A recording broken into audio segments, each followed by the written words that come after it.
Le harcèlement de rue n'est pas un malaise, c'est une violence.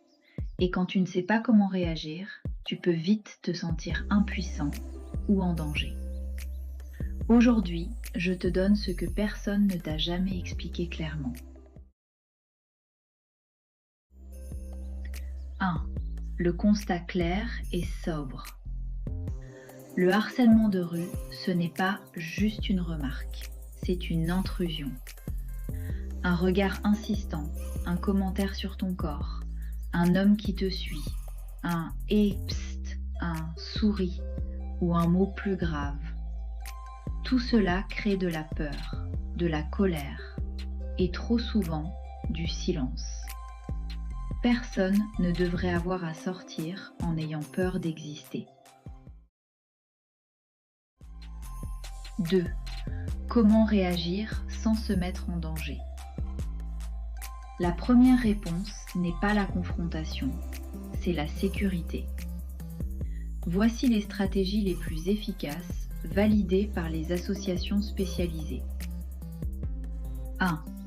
L'indifférence stratégique. Ignorer n'est pas se soumettre, c'est garder le contrôle quand l'autre est imprévisible. Regarde ailleurs, avance, rejoins un lieu fréquenté. 2. La technique du « je m'adresse à quelqu'un d'autre ». Si une personne te suit, entre dans une boutique, parle à un employé. Je suis suivi, j'ai besoin d'aide. La plupart savent quoi faire. 3. La parole ferme, uniquement si tu te sens en sécurité. Stop, ça suffit. Droit dans le regard, ton neutre. Pas d'explication, pas de justification. 4. S'éloigner en diagonale. Ne tourne pas le dos trop près. Avance en diagonale pour garder un œil sur l'individu. Le premier objectif n'est pas de faire justice, c'est de te protéger. 3. Que faire après? Si l'acte est grave ou répété, tu n'es pas obligé de laisser passer. Tu peux agir. 1. Appeler le 17 ou le 112. Un suivi, une menace, un geste déplacé, c'est une infraction. 2. Le 3919. Violences faites aux femmes. Écoute, soutien, orientation, même anonymement. 3. Porter plainte ou main courante.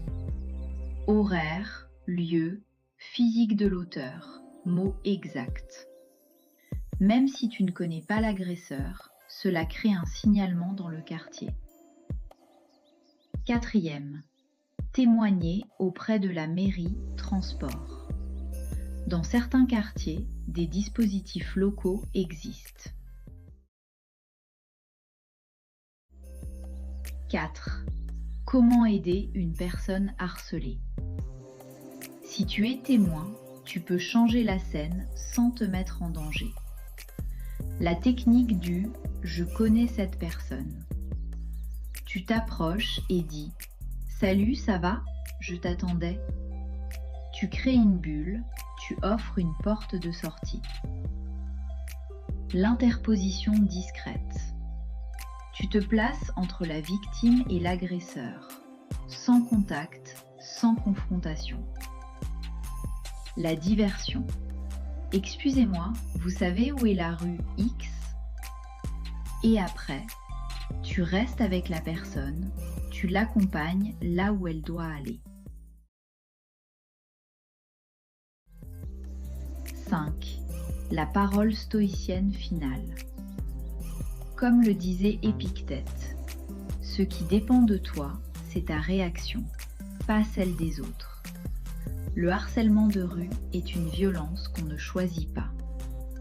Mais apprendre comment réagir, comment protéger, comment demander de l'aide, c'est retrouver une part de liberté.